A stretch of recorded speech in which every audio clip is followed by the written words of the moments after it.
Le grand dialogue. Le grand dialogue de l'émission de débat du studio Tamani sur votre radio. Le grand dialogue. Si le nord du Mali était la principale préoccupation de la situation sécuritaire, aujourd'hui le centre aussi inquiète. Les régions de Mopti et de Ségou ont déjà fait entre 100 et 200 victimes civiles et militaires selon certaines sources.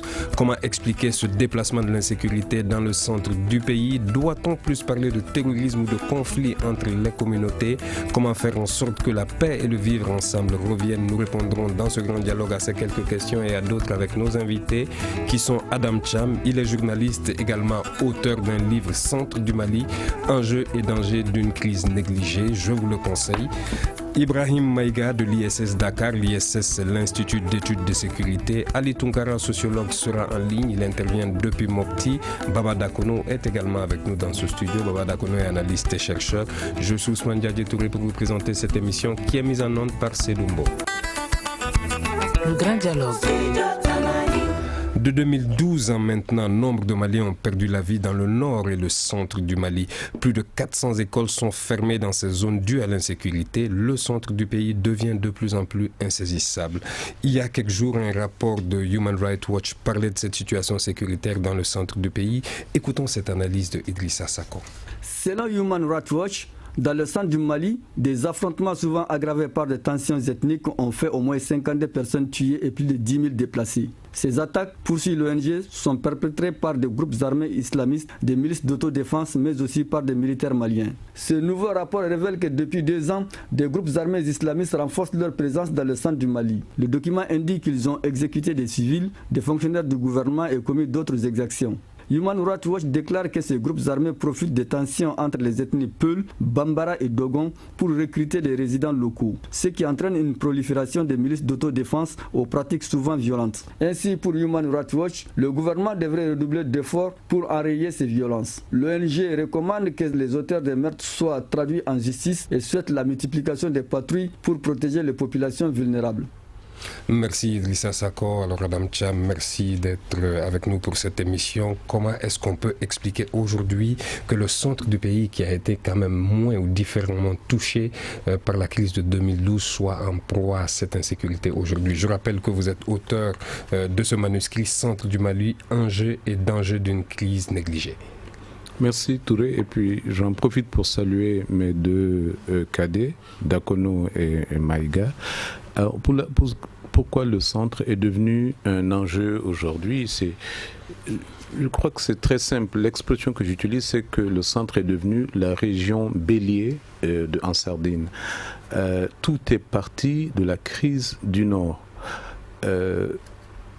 Amadou Nkoufa, vous vous rappelez, celui dont on parle aujourd'hui, a rejoint en Sardine en 2012 juin 2012 à Tombouctou. Il a participé ensuite à la rencontre du 7 décembre 2012 de Essakan qui a planifié l'attaque de Konna. Quand il est venu à Konna en Sardine, c'était pour être l'émir de la ville et peut-être plus tard de la région. Et pourquoi en Sardine a instrumentalisé la région de Mopti Amadou Nkoufa? Souvenons-nous que quand Drukdel, le chef de AQMI, a évalué la présence de AQMI au nord, ce qu'il a dit, c'est que peut-être qu'on a commis une erreur. Avant de commencer par les amputations, la charia, les sentences rigoristes, il fallait peut-être pénétrer les sociétés et il a pensé qu'il fallait créer effectivement une espèce de katiba presque ethnique. C'est d'ailleurs comme ça que le Moujao s'est répandu, et le Moujao, en se répandant, a recruté des Peuls, et beaucoup de ces Peuls sont partis plus tard, après la libération du pays en 2013, avec Amadou Nkoufa. Mais le gros des troupes peut-être vient des frustrations que les populations ont vécues suite déjà aux exactions mentionnées par Human Rights Watch, donc les exactions de l'armée, par des frustrations d'ordre divers telles que les les comportements de l'administration, parce que n'oublions pas que dans le pays, qu'il s'agisse de Kayes, Sikasso, Kidal, Gao, l'administration s'est comportée comme une administration d'occupation. Merci Adam Cham. Ali Tunkara est en ligne. Ali Tunkara est sociologue. Il intervient depuis la région de Mopti. Bonsoir Ali. Bonsoir. Alors, Adam Cham a tantôt parlé des exactions commises sur les Peuls. Est-ce que les Peuls sont les seules victimes justement dans ces régions du centre? Ils ne sont pas les seuls, mais oui, déjà leur nombre. Donc, n'oublions pas qu'ils sont quand même majoritaires dans la région de Mopti. Ce qui expliquerait le pourquoi ils seraient le plus concernés par l'extrémisme violent. Mais il faut rapidement ajouter quand même que, comme vous l'avez si bien dit, Abou Walid al-Sahraoui, le document qu'on a récupéré à la suite de l'intervention des forces françaises, dans le document, il est clairement mentionné qu'il faut justement donner une dimension ethnique à l'extrémisme violent. C'est juste un habillage avec le recours aux référents religieux n'est qu'un habillage. En fait, dans la région de Mopti, ce qui apparaît clairement, ce sont ces tensions interethniques, ces clichés dans lesquels les différentes communautés s'inscrivent. Les Bambara vont accuser les Peuls également à leur tour vont accuser les Bambara, et notamment toutes ces questions liées à la gestion des ressources naturelles et même à la chefferie traditionnelle. Ouais, donc c'est entre autres, tous ces problèmes qui se sont greffés avec le référent religieux. Mais quand on creuse à fond, on se rend compte que le référent religieux, il est un facteur marginal. Mais fondamentalement, ce qui fait que les Peuls, bon, je comprends, je ne l'estime pas, que les Peuls disent qu'ils sont le plus concernés par l'extrémisme violent dans les centres. Et notamment justement, une question qui mérite d'être posée, est-ce que les Peuls sont les seuls concernés par l'extrémisme violent aujourd'hui dans le centre du pays? Et ils ne sont pas le seul, mais si vous regardez un peu l'historique de l'extrémisme violent dans le centre du Mali, les Peuls étaient les acteurs majoritairement enrôlés par les différents mouvements, notamment avec la naissance du Front de Libération de Massina. C'est d'où le référent ethnique dans ces conflits. Et ce qui fait que tout Peul apparaît aux yeux de nos forces de sécurité comme un extrémiste potentiel. C'est celui aussi l'amalgame d'ailleurs, parce que reconnaissons quand même que ce sont les Peuls qui ont majoritairement porté le projet de l'extrémisme violent. Voilà. Mais cela ne légitime pas l'amalgame, mais en tout cas, ça nous aide à comprendre le pourquoi les gens tombent dans l'amalgame. En fait. Merci Ali Tunkara. Baba Dakono est avec nous, il est analyste, chercheur. Baba Dakono, comment expliquer en somme, est-ce que tout ce qui a été dit sur ce plateau jusqu'ici explique ces conflits entre les communautés aujourd'hui qui vivaient ensemble depuis des siècles? Oui, je pense que tout ce qui a été dit ici l'explique en partie. Ce que je peux faire, c'est ajouter 2 ou 3 éléments et aller peut-être dans la spécificité par rapport à la région de Mopti. C'est vrai, tout ce qui a été dit, c'est qu'aujourd'hui, on manipule les griefs des communautés contre d'abord l'État du Mali, mais contre tout ce qui est symbole ou représentant de l'État du Mali. Ça, c'est vrai pour une partie de la problématique sécuritaire dans le centre du Mali avec la question de l'extrémisme violent.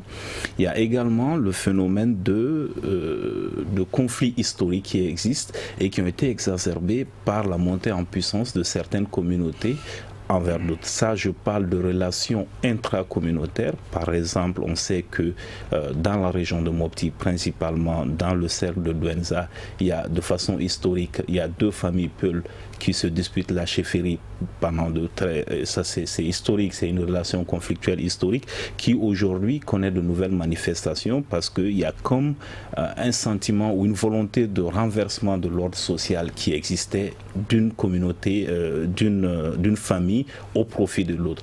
Cette querelle intestine est également exploitée par des groupes armés terroristes qui ont donné une certaine forme de puissance militaire à une famille par rapport à l'autre. Mais je voudrais quand même juste, pour terminer sur ce point, rappeler que si c'est l'ethnie Peul qui est le plus visible dans ce conflit, c'est en plus du fait que majoritairement d'un point de vue numérique, ils sont très importants dans cette localité, mais il faut quand même rappeler dans l'histoire du pays, je remonte peut-être à des années, c'est que la culture même de la Dawa se faisait par ces communautés Peul. Et la pénétration de l'islam, je parle sous le contrôle des historiens ici, a été beaucoup effectuée dans cette localité par la communauté Peul. Donc il est normal qu'elle soit la plus visible sur cette question. Merci. Ibrahim Maïga de l'Institut d'études de sécurité. Alors, quand on regarde un peu dans la zone, il y a une prolifération également du banditisme classique et de narcotrafiquants. Est-ce qu'il faut imputer aujourd'hui toutes ces attaques-là ou un peu tout ce qui se passe dans ces zones-là aux extrémistes religieux?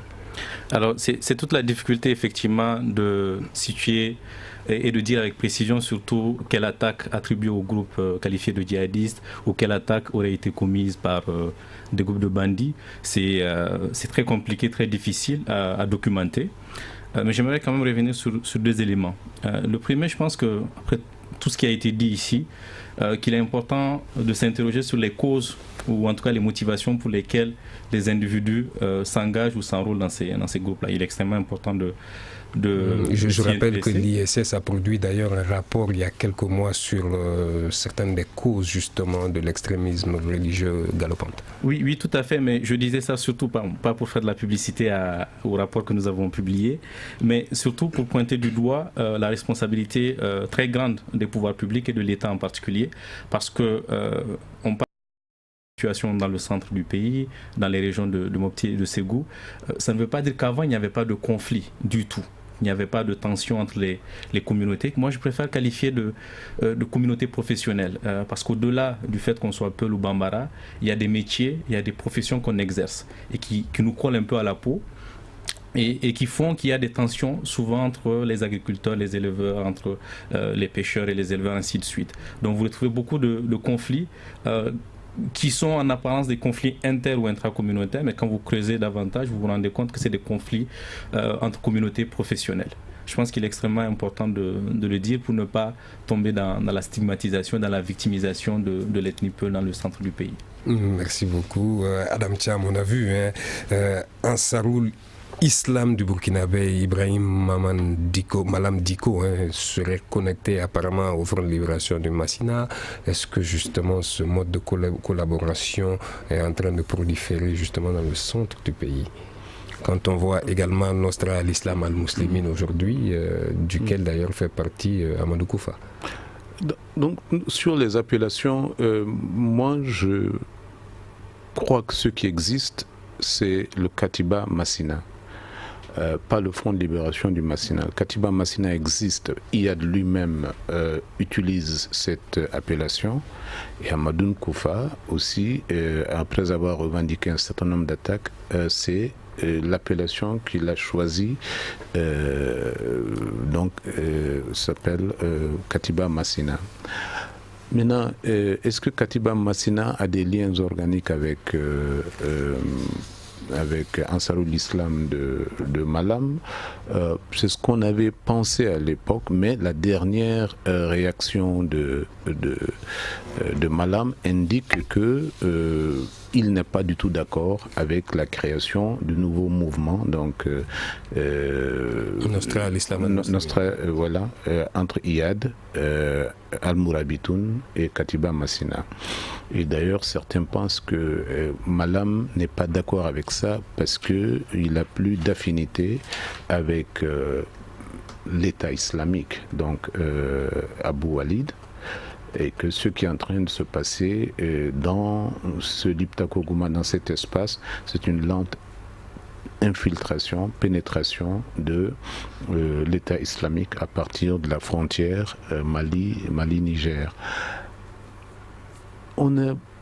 Pour revenir sur la question de la présence Peul, je crois que oui, il n'y a pas de doute que les premières unités étaient des Peuls. Mais on sait que depuis, il y a aussi des Katibas Dogon. Par exemple, vers Djungani, le Katiba de Mahmoud Bari, il y a au moins 2 Katibas Dogon connus. On sait qu'il y a des Bella, des Arabes, des Bozo. Il y a un peu tout le monde. Maintenant, est-ce que le mouvement est un mouvement Peul? je crois que c'est dû au fait que Amadou Nkoufa lui-même est Peul, même si ce n'est pas un Peul de la région de Mopti.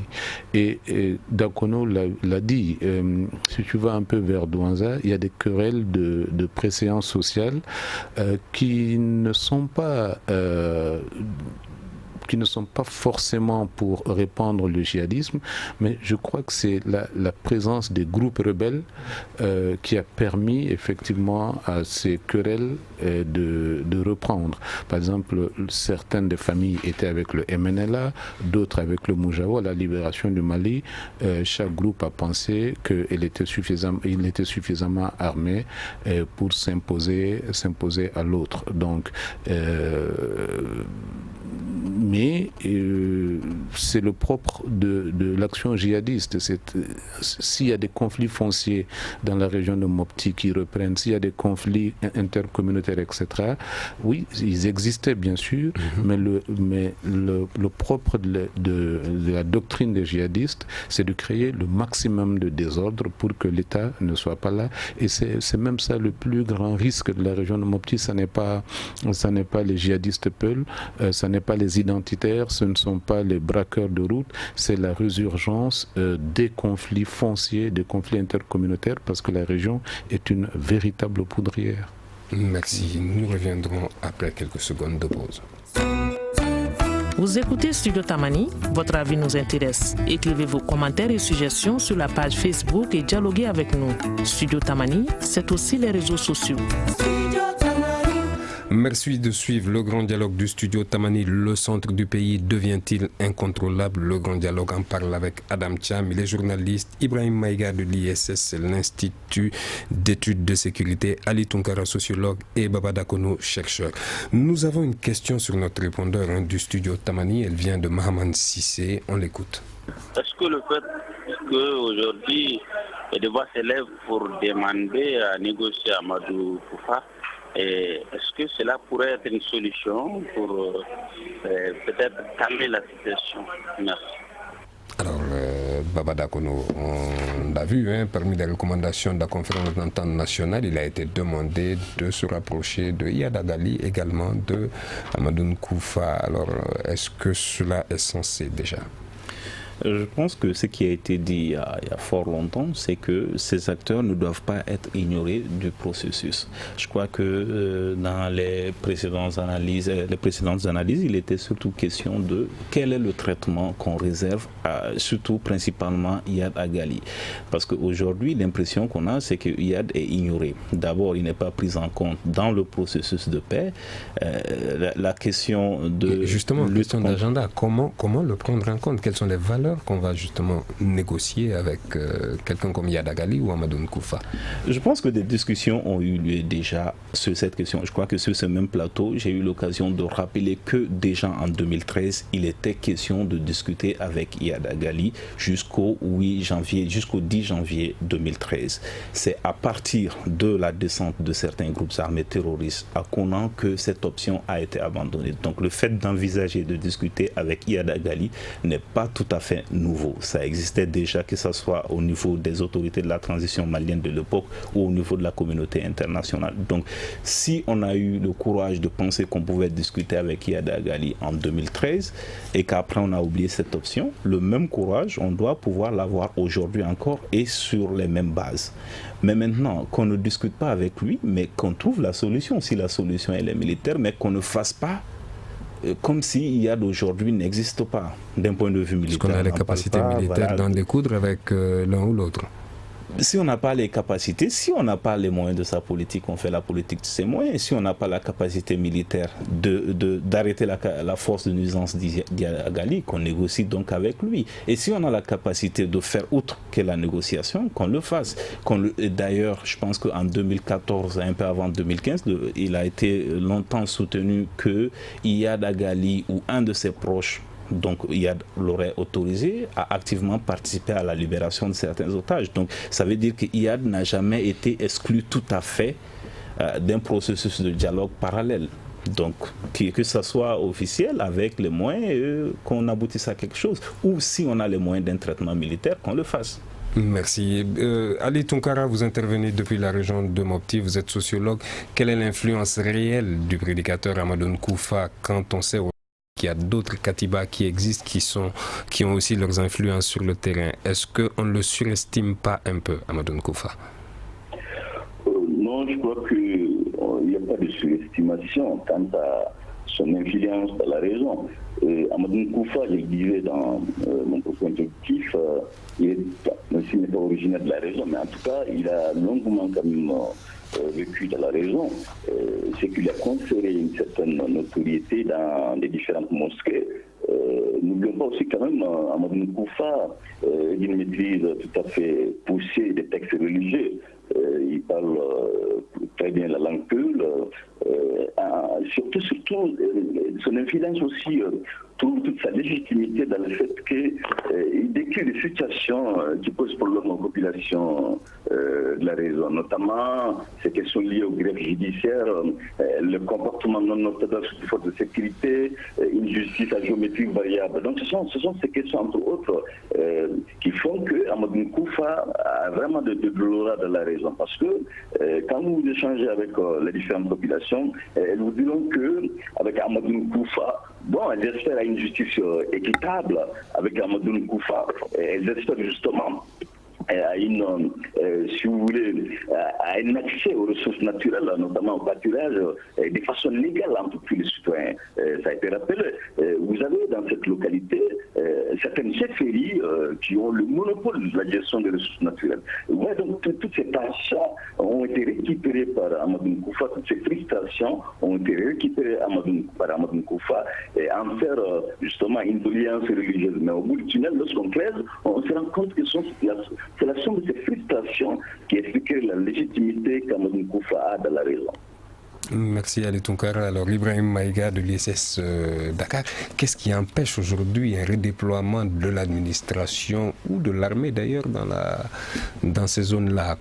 Que l'armée et l'administration ne soient pas déployées à Kidal, d'accord, on le comprend, mais dans le centre, Ségou et à Mopti, que les écoles ne fonctionnent pas, est-ce que ceci est compréhensible, qu'il n'y ait pas une base justement de notre administration ou de l'armée malienne? Peut-être avant de répondre à votre question, j'aimerais rebondir sur ce que M. Tunkara vient de dire. Je trouve que c'est assez illustratif quand même de l'importance et de la nécessité de traiter en profondeur les causes et non les conséquences, de ne pas s'appesantir trop sur les conséquences. Et ça remet encore une fois de plus, ça relativise, je trouve, la solution militaire. Parce que tous les éléments dont il vient de parler, injustice, gestion des ressources naturelles, sont des questions avant tout politiques et non d'ordre militaire. Je ne suis pas sûr que l'armée soit en mesure de les régler. Donc si on veut durablement régler cette crise, il faut qu'on ait un traitement politique en marge de la solution militaire. Et même est-ce que si on avait un déploiement effectif justement des forces armées dans le centre du pays notamment, on aurait eu toutes ces brouilles entre les différentes communautés et toute cette prolifération justement de groupes djihadistes? Alors l'armée n'a pas vocation à faire le rôle de l'administration publique. Vous parlez effectivement du rôle de sécurisation qui est sa fonction essentielle, mais au-delà de ça, les gens s'attendent quand même à un certain nombre de services publics, à avoir une administration qui fonctionne, à avoir des services de santé, à avoir une éducation. Donc le fait d'envoyer que des militaires peut être contre-productif. Et c'est pour cela que je disais dans mon propos qu'il est important, en marge de la solution militaire que tout le monde préconise, notamment parce qu'on n'a pas, à court terme, c'est probablement une des pistes à explorer. Parce que quand vous avez des gens qui sont armés, qui sont devant vous, vous n'avez d'autre choix que de riposter par la force militaire. Mais cela ne doit pas être la seule réponse que l'État ou les partenaires du Mali apportent. C'est ce que je disais.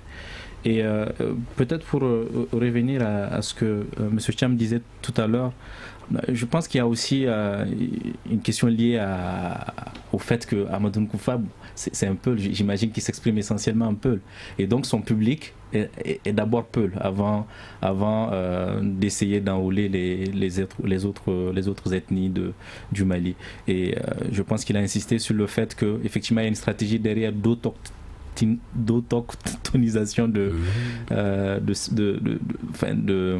d'AQMI au Mali, cette volonté de passer par les communautés et d'exploiter, comme M. Dakono le disait à l'instant, les griefs des communautés pour pouvoir s'agrandir et délégitimer encore plus l'État. L'État n'était déjà pas, parce qu'aujourd'hui on réclame parce que tout le monde réclame le retour de l'État, le retour de l'administration dans ces partis, mais n'oublions tout de même pas que l'État, avant la crise de 2012, n'était pas irréprochable.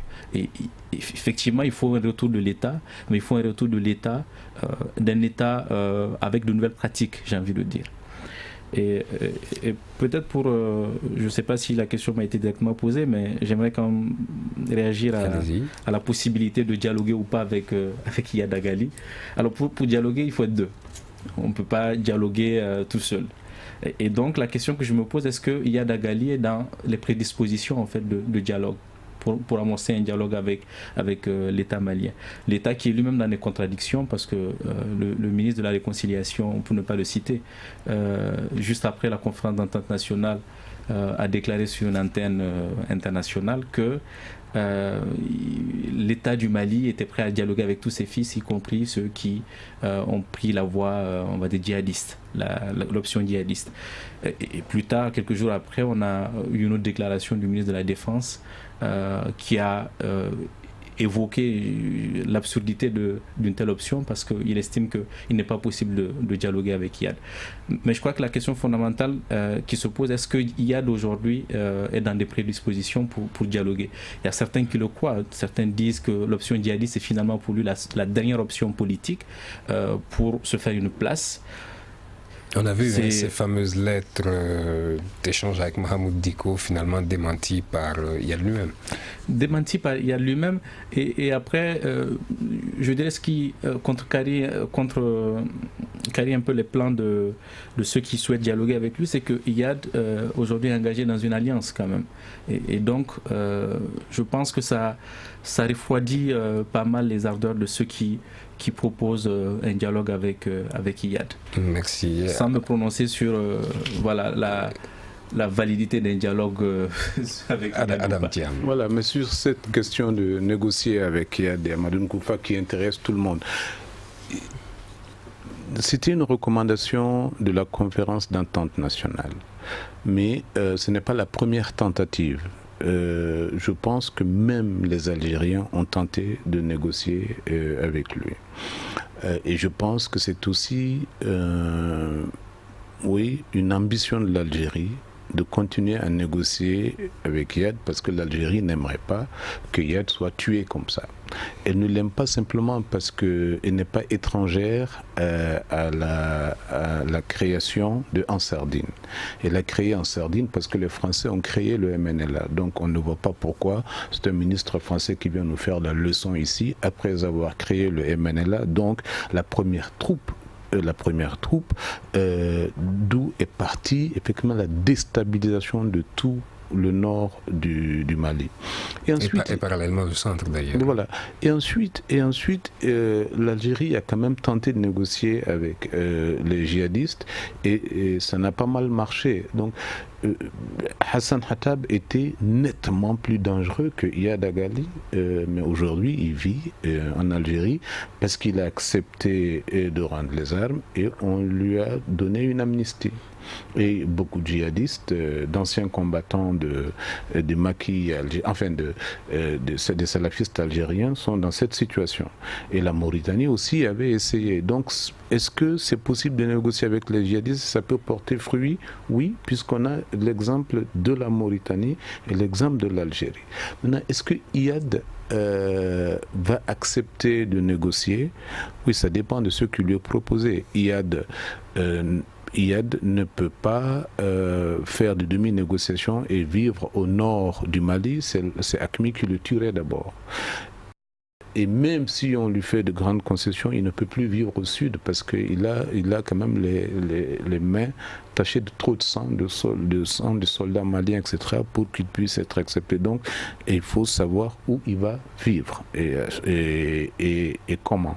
Donc si c'est fait, ça peut marcher. On entre dans la négociation. Mais tant que tu négocies, on n'a pas négocié avec Iyad, on ne pourra pas négocier avec Amadou Nkoufa parce qu'Amadou Nkoufa est son fondé de pouvoir.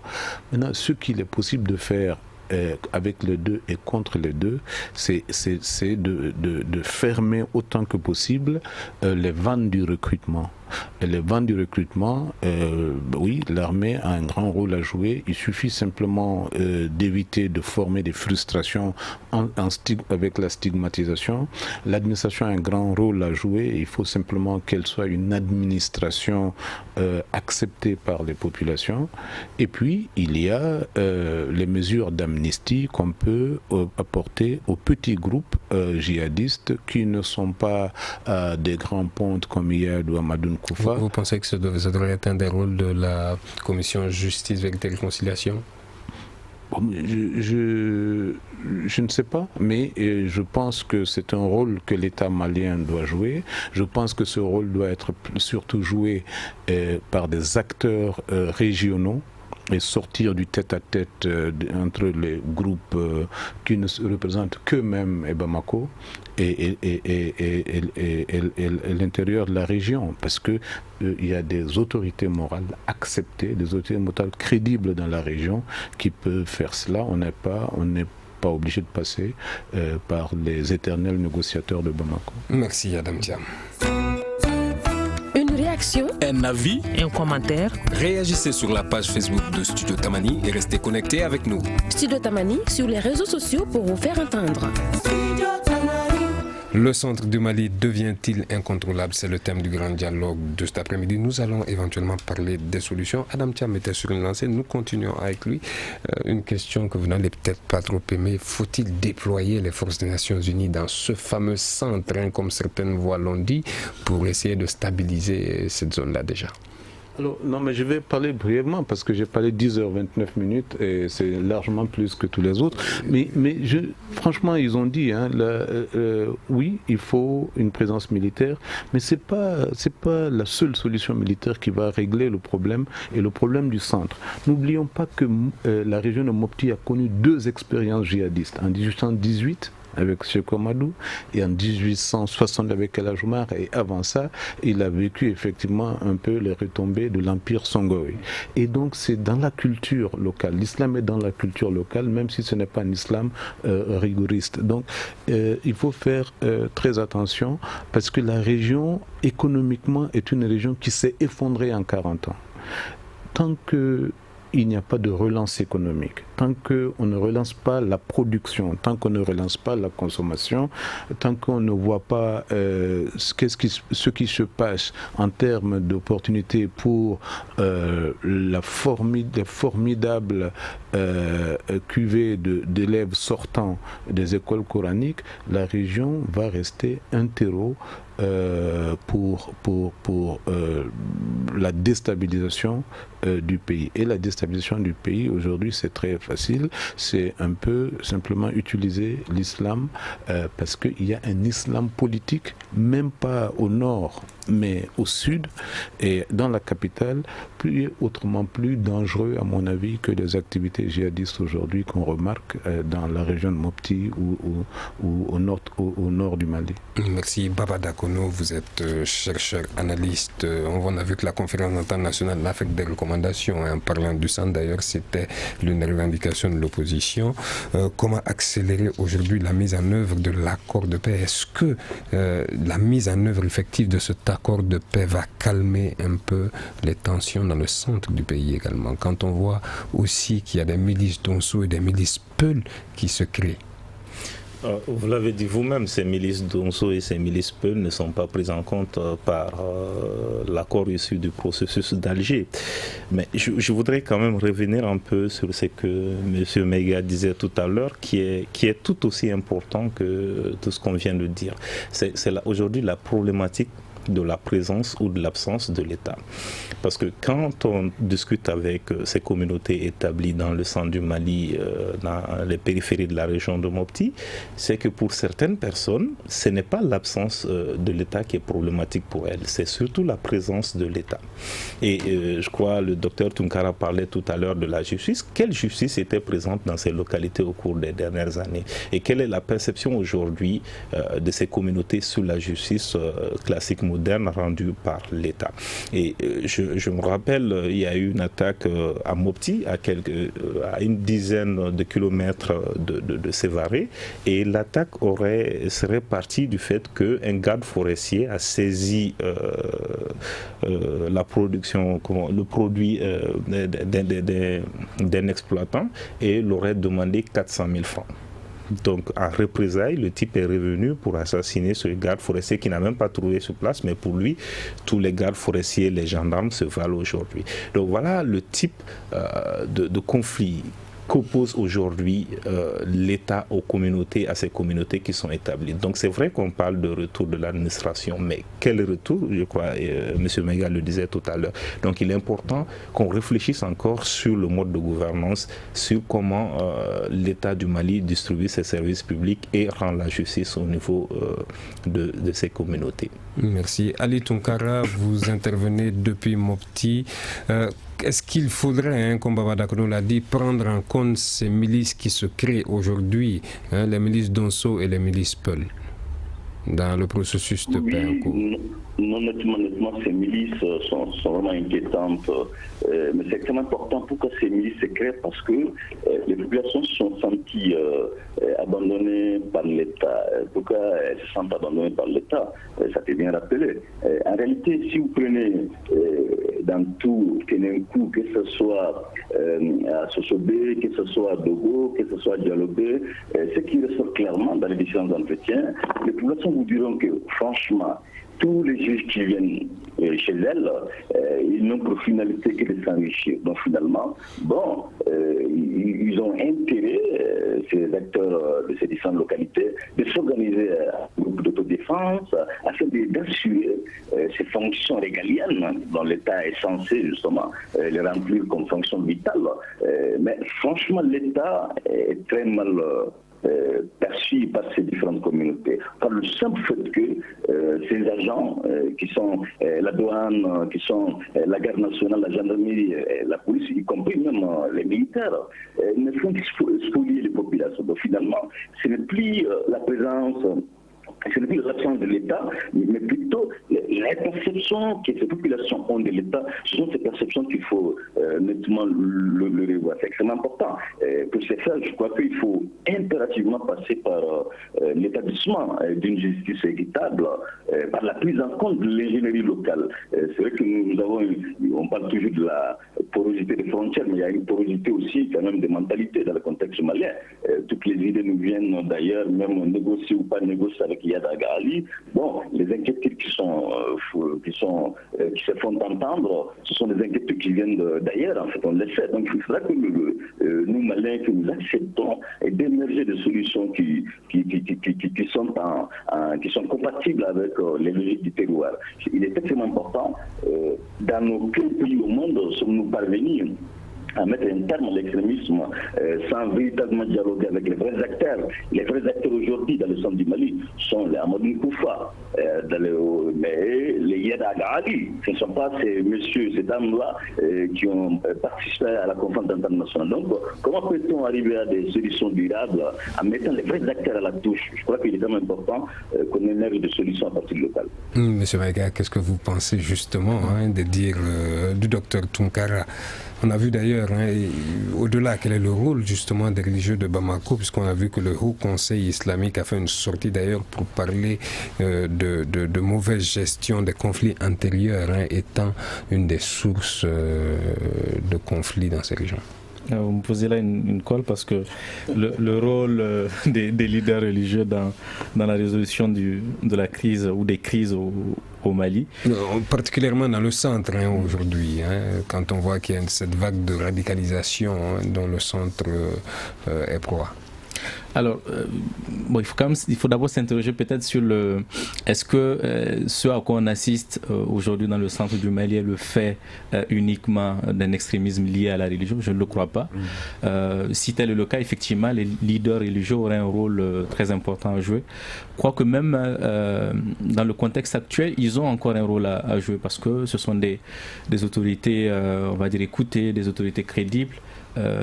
personne ne me contredira sur le manque de crédibilité des autorités administratives ou des autorités politiques dans certaines localités du Mali. Donc effectivement, de fait, ils ont une influence, de fait, ils ont un rôle important à jouer dans la résolution de la crise, et leur prise en compte est importante, et je pense que c'est le cas en ce moment, parce que lors de la conférence d'entente nationale, ils ont été conviés, le président du ACI a fait partie de la présidence du bureau d'organisation de la conférence d'entente nationale, donc ils sont partie prenante du processus.